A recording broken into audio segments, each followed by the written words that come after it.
Alright, hello YouTube. It's a VOD review of a Plat Rengar. It's a guy that review of a guy that redeemed in chat. Alright. So we're gonna skim through it kind of fast cause you know, tired and shit. We put his point of view. Okay, so first things first, we want to speak about matchup Kindred against Rengar. Honestly, it's a matchup that you can match and take 2v2s with. On top mid and bot, you win. So a really good game plan would be just following her around, invading her if possible, if you have prio, or if not, just trying to counter gank around. So you try to go for an invade, nothing much happens. Okay. You start red. Okay, so here we know that Kindred is gonna 90% of the time start red. So my game plan would have been starting blue and pathing accordingly, like red till red, and after red we just play around bot lane because Kindred is gonna gank bot. Else another game plan would have been go for invade after 3 camps. Let's see what you do. Ah, never mind, you see her. Okay, you see her, she goes 3 camp. You see her here. Your bot lane is faker. Okay, your bot lane is faker, whatever.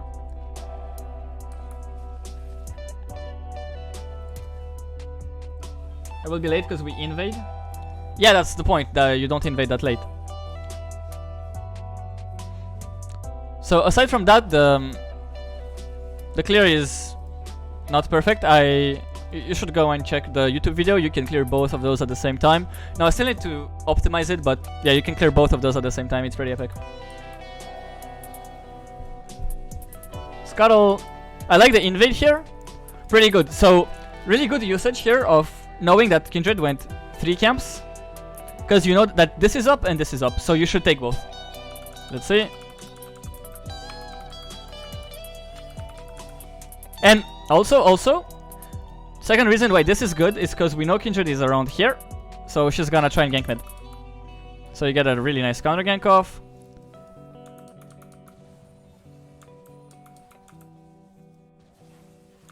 Catch her in your jungle, but get caught. This is fine. What do you really want to know?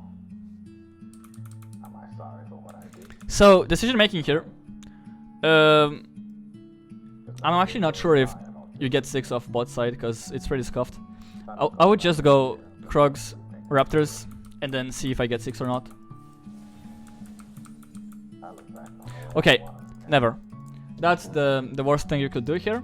Raptors into hover mid. Before hovering mid, think about like what could happen. Maybe Kindred ganks and then yeah, lucky you. But the wave is pretty fucking even, and the Silent doesn't have to play aggro. Now maybe I'm thinking something bad will happen, but I don't think so. I think Kindred goes like for a clear, like a sequence, like Wolves, Raptors, Krugs, or the other way around. You need to go for a sequence as well, because when you're close to level 6, aka here, Krugs, you need to get that power spike ASAP, and then, for instance, if you go Krugs here, you get power spike, you can instant gank bot. Look at the wave bot, those guys can set a freeze. Set up a freeze, or those guys will look to pressure those guys. Don't listen to pings from randoms, never. So you watch the lanes and you're like, this guy resets whatever. Those guys, this guy is low and those guys are full HP, and those guys can like have a good wave. Maybe I should work for 6 ASAP and then like go for a gank here. Even before that, look at this. Look at the wave. Here, I would instantly decide to go Krugs Raptors or Raptors Krugs. Again, I'm not sure if Raptors Krugs give me 6 in this situation. So I would go like Krugs Raptors so I'm not stuck in case they don't give me 6. And then I would plan for a gank bot as soon as I get 6, because those guys have to shove this wave in, and then they will have to stay and make sure the wave is shoved in, and then the Thresh can just flay and buy a lot of time. Okay, you lose time, you waste time. Look how long they're staying. But are you kidding? But get your level 6. What? So, okay. Very important. When you have a power spike coming, use the power spike. Like, take it. Take the power spike. Don't fucking waste your time. See, here, you could be ganking with level 6, with those guys walking up and shit. But instead, you just waste your time. So, if instead of doing what you did, you just go this into bot, with a clear plan in mind, then this gank is way better. Alright, whatever. Also, now your camp sequencing is pretty fucking scuffed, because those things are gonna spawn, then 1 minute later those things are gonna spawn, and you have your red sitting here. It's pretty awkward. Whereas if we went raptors into Krugs, or Krugs into raptors straight away, you could then go this, full sequencing. Because by the time you go to Grump and get to raptors will spawn again.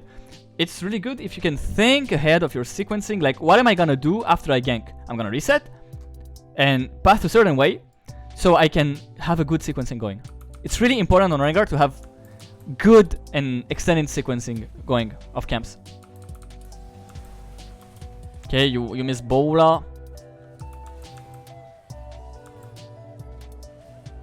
You go for empowered Q, you jump back in. Okay, mechanically wise, this could have been played way better. Even if you miss Bola.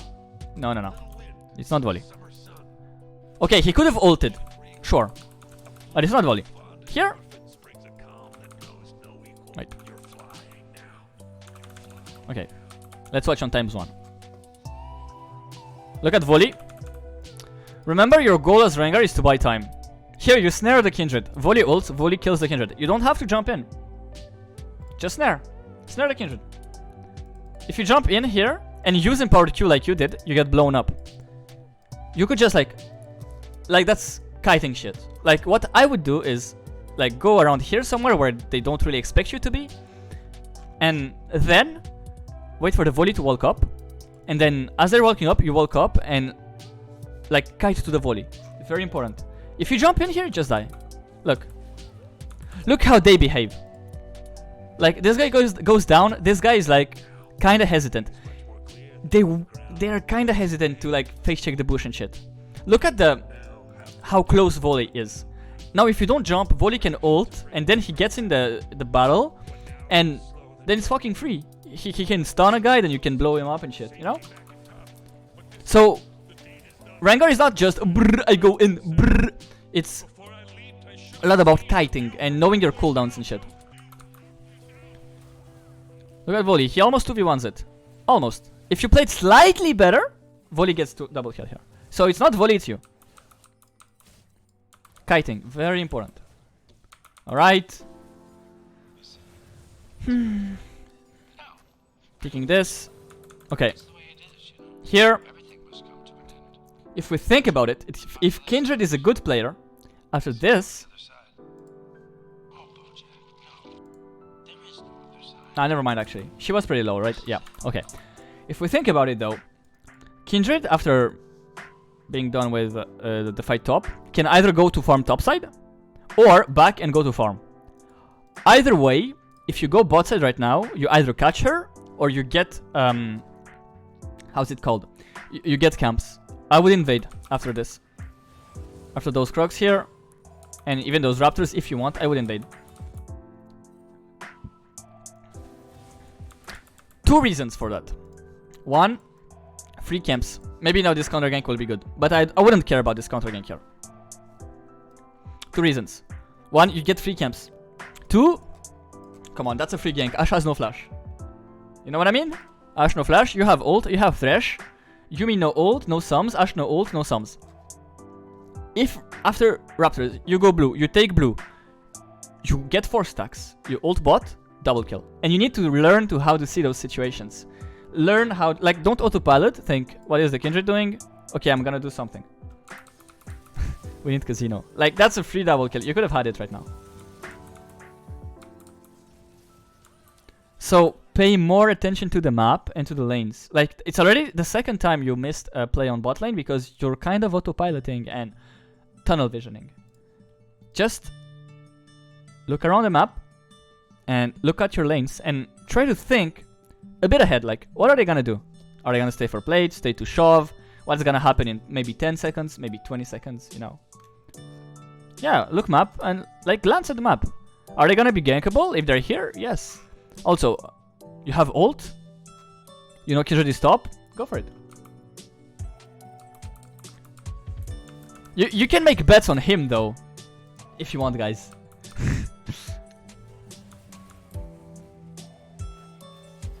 Okay.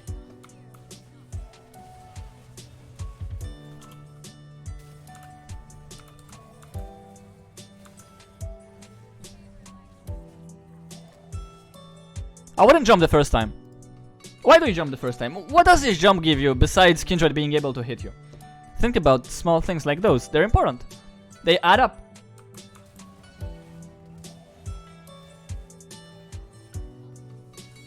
Wait.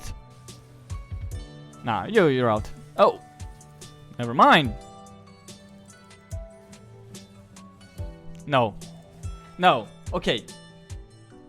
Very important. I know a lot of people do this. When dueling, your W, you use it to heal, no? Why are you using W here? Use it to heal. That's... If you use it to heal here, like, you just E, W again, auto, she's dead. Again, mechanics, kiting, knowing how to use your HP pool as a resource. It's a resource. People have mana bars, you have HP bars. That's your resource, with your W. Well, your W. So, when dueling, you never... Like dueling, I'm not speaking about one-shotting, I'm speaking about dueling. You never use your W to do a one-shot combo or whatever. You always use it to heal up. That's when dueling. When making plays like those as well. And it's the same thing for empowered Q. Like, you can max out... If you triple Q, you can max out the duration of your attack speed. You can also auto-reset everything. It's important. When dueling, you want to maximize your damage and minimize the damage you take. You don't want to one-shot.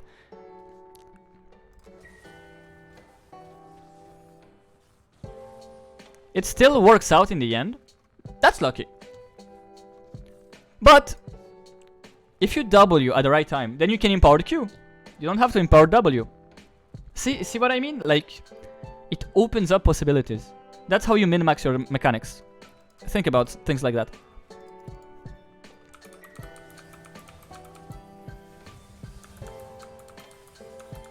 Boom, boom. Okay, you're on top lane.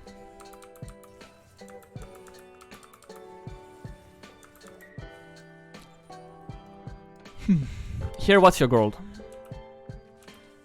Okay, so honestly, we spoke about tempo a lot, right? So I would take Herald here after the play, Scuttle, I mean, and I would instantly reset.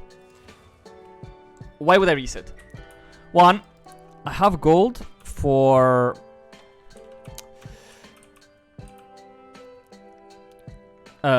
Eclipse. Okay. Two, bot lane is missing, but they're most likely gonna go bot. They still have no sums. They might try to dive this guy. And again, I know that they're gonna feel like they're stronger than this guy. And when the enemy feels like they're stronger, you need to have tempo and be there in time. And then you counter and you win 2 kills again. But instead, look, you waste so much time. Here you could reset his Dawn. Okay, you got a kill though. That's pretty cool. Okay, you got a kill. But then reset after the kill. Come on. Okay, imagine you reset after the kill. You reset, you reset, you reset. Boom, boom, boom, boom, boom. You're here. You're here. And they back off. Unlucky. I mean, you would have been here even earlier, but whatever. Here, you're sitting on 2.3k gold. Don't. Like, imagine you walked all the way from here to here. You could have reset, bought items, and done the same thing. Oh, you had no ult. Okay, my bad, my bad. I'm saying bullshit then. No, I'm saying bullshit. You have no ult. My bad, my bad, my bad. But again, same concept. Like, you have gold, you want to go bot. Reset. Don't walk from here to here. It's not efficient. You're not even farming on the way, you know? Just, when you have the power spike, go get the power spike. Unless, the only exception to this is when you really have some good tempo going. Like, You full clear. Then there's red spawning. You go on red. You kill on red. You take this. You take this. Oh, there's bot scuttle spawning. You go on bot scuttle. You know you're stronger. You take this. There's blue spawning. You know you're stronger. You take this. You take this. Then there's your whole jungle spawning again. You take this. And then there's all those camps spawning. You take this. When you can't really afford to back without losing tempo on stuff that when you build tempo, then you can. But here, you're not doing stuff. You're just running around the map. So, on downtimes like those, reset. And also, after resetting, you can set up a good camp sequencing. It's very important. Always set up good camp sequencing. You're scared to invade solo. Well, it's a matter of experience. It's a matter of, are you confident you can outplay them? It's a matter of, are you confident he's gonna be here or he's not gonna be here, depending on what you want. And practice makes perfect. Don't be afraid to int a bit. Really, like, int a bit, whatever. Who cares?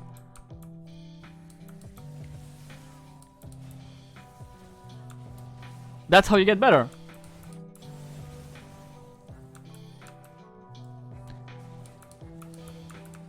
Okay.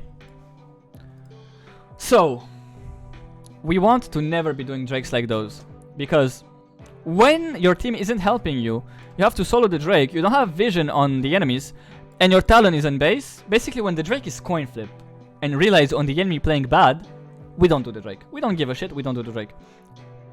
Especially when you have blue buff coming up in 15 seconds and you can just clear 6 camps in a row. Go for it.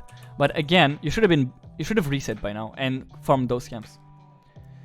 I want to point out how much time you wasted. Like legit from here? No, wait.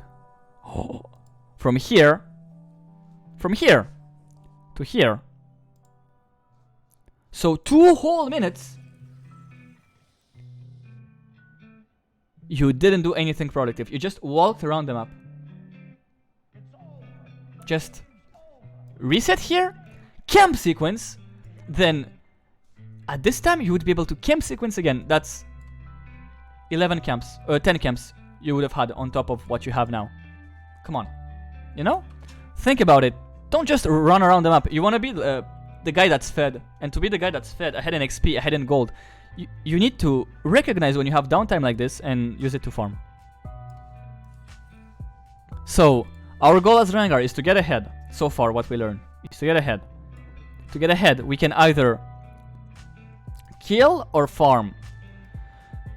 In order to kill, since your champion is strong, very often the good mindset is to follow the enemy jungler around, right? So, red, blue, Gromp, when he does that, you try to counter gank. This game, your bot lane kinda played well and shit, so it was fine. You played well though by counter jungling and stuff, that was really good. And you actually tried to be in Kindred's face. So mission 1 of like being in his face and trying to get fed through kills, it worked. Look, you're 4-2-1, you have a lot of gold, most in your team, most in the game actually, so that worked. Now, you need to work on getting fed through farm as well. That's the difference. I would be like 4-2-1 as well, maybe a bit more fed because I would play mechanically a bit better. Get 1 or 2 more kills here.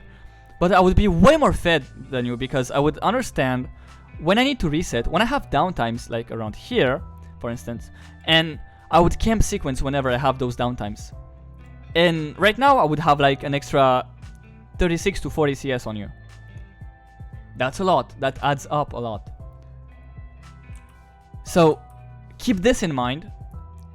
And if you at first you're gonna int, you're gonna miss opportunities. Always, when you feel like you're farming too much and don't have impact, it's always good to go back on a VOD and look at what happened and why you didn't have impact. Like you look at top, mid, bot, you try to think, well, maybe here I could have gone there, maybe here I could have gone there. You can even look from your point of view or look at vision. And I promise, if you do this, you're gonna improve over a few weeks. Legit.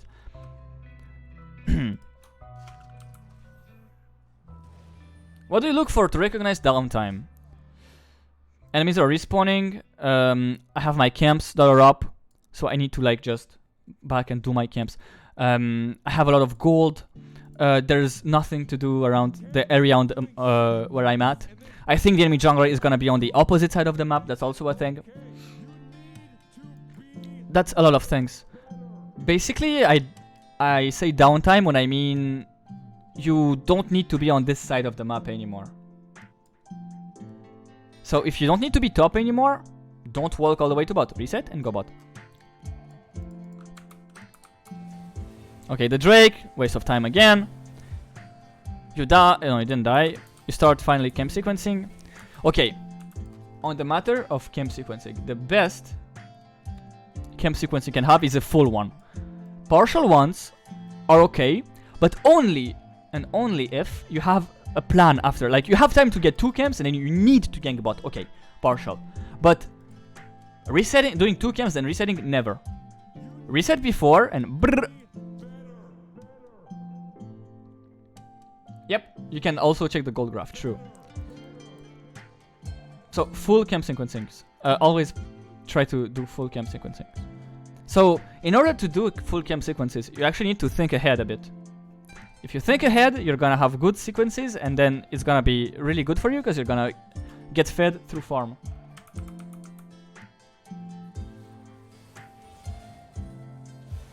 Okay, you got a kill, nice. You invade, you see there's nothing here. Okay, could we predict that? Let's think. Okay, could we? Do you think we could predict that there's nothing here? You think we could? What the fuck? Best of luck. See you next. It's pretty simple to predict actually, because Drake is here. So after Drake, Kindred is bot side, full HP. Of course she's gonna clear this. That's it. Very easy. Don't bother. You have your whole side up. Respect your opponent. If you know he was bot less than 2 minutes ago, camps are down, dude. Unless he's silver and backs after Drake with all his camps up, but they don't do this, come on. So see right here. You get a kill, good, that's tempo, that's gold, that's everything. Assume this is down, because Kindred was here. You have nothing to do bot. Kaisa is gonna go mid, and you have your farm top. Just go top. Kindred is in your top, by the way. You're losing everything. Sucks. Okay, actually, you're a Pog champion. Okay, never mind. You're actually turbo insane. My bad. Never mind. You're turbo insane. Wait, what? Never mind. Why? What? Are you turbo insane or are they turbo inting? Come on. They come out from out. Can we know that? Am I stupid? Excuse me. Oh yeah, we can know that. I'm actually stupid. Wait. I'm sorry. I'm gonna rewind 10 fucking thousand times, cause. Okay, so I don't have your map awareness, cause I'm skimming through it and I'm 30 hours no sleep, but good awareness. Okay, no, good awareness. Good job. So here you see that they take the vision out. You don't see them here, so you assume they're going through here or somewhere. Good. Okay, good. No, they're inting. You can see that they int. I don't know if you saw it or if you got lucky, but you can see it. No, good. That's actually good. Really good. Well played. And actually, it's better than going top, because top is a fiesta. No. Good job, good job. Gotta give it to you. And then you get a kill top. Oh my god. This Rengar is actually insane. So imagine all this, and you have good camp sequencing. You're 10k gold. You're happy. You're happy, man.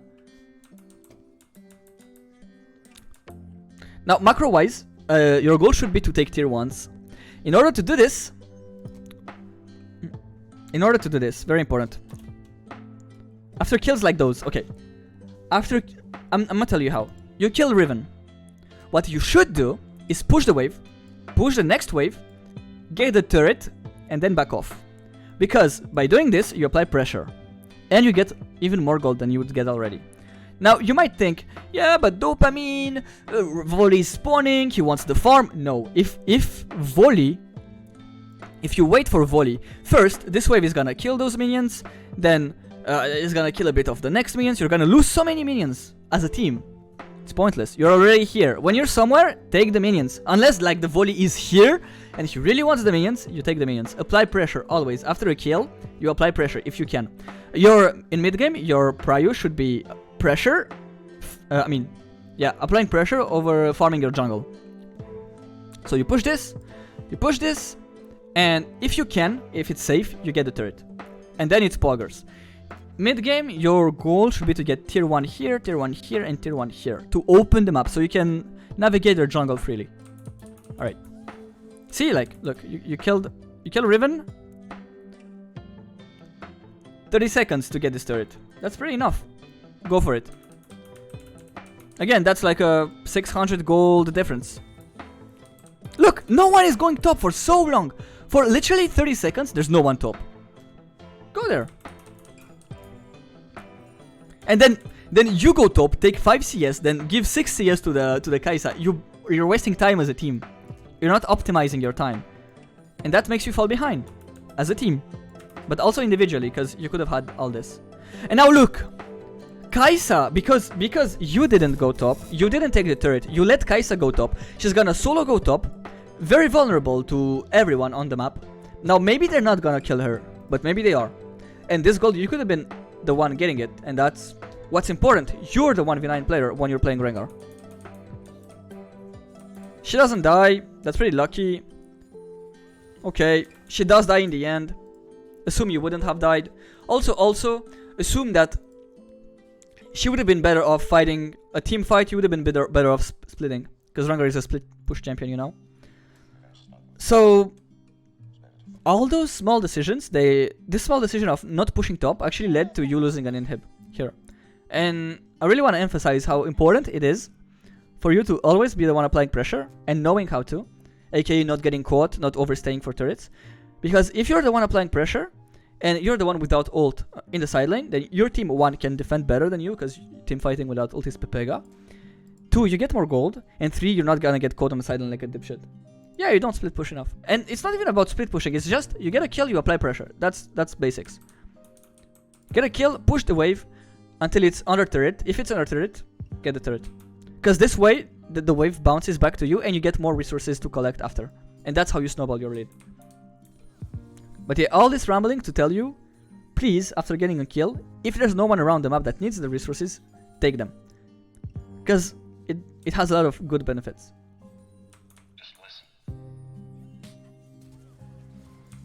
Okay, so this happens. Actually didn't watch it really well. Okay. Important, don't join lost fights. Meow. Never join lost fights. Here again, you remember when I told you about pressure? Same thing. There's 3 people bot. Probably Ashe in base somewhere. If you go bot, you die.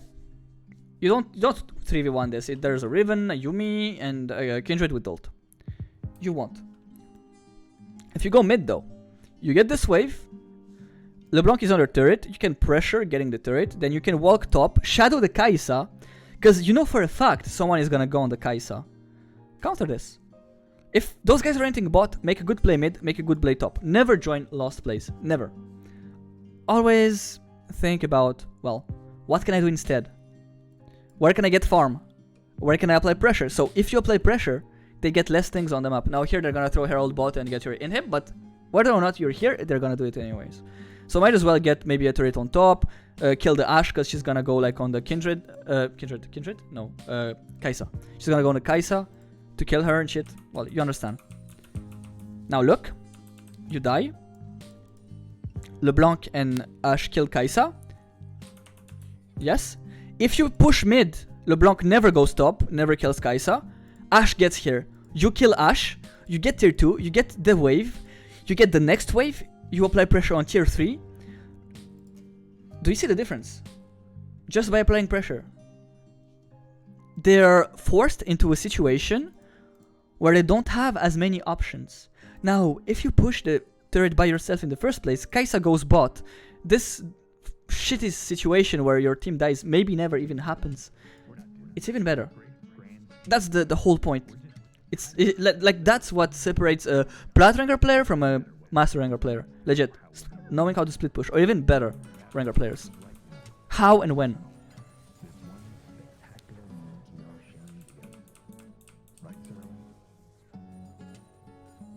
So, TLDR, when a play is lost, go somewhere else and try to split or to make up for the play. Okay, whatever. You're running, he's running, everyone is running. They get Nash, you try to steal, you die. Happens. Now again, when the enemy manages to group up, half the time, maybe even more, it's because you didn't apply pressure on the side lanes enough, so they didn't have any threats top or bot, so they could just group as 5. Another benefits of splitting and applying pressure and then collapsing. Yes, I'm gonna. A broken strat I can tell you about is you push top, for instance, okay? Till here. You see someone you maybe cannot even duel, or you can, it doesn't really matter. You see him top. He starts pushing. You see 4 people mid against 4 people mid here. You ult, and with your speed, and with the fact that he has to push the wave before moving, you're gonna arrive here first and force a 4v5. I hope you realize how broken split can be if you use it in that way. Force 4v5s. Favorable team fights, never 5v5s. So split, the guy comes, catches the wave, but as you see him, ult, collapse. You think you don't see? I mean, it's basically forcing a 4v5. Like, again, you push the wave up to here, a guy comes to catch it, obviously, and if the enemy is hinting as 4 mid lane or something, and your team is 4 mid lane too, you ult, you get there first, you have a 4v5. Oh, you don't split at all, you mean? Yeah. Do it. It's epic. Then it's whatever, and the game is lost.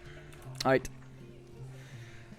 So, to sum up, your early game is fine, honestly.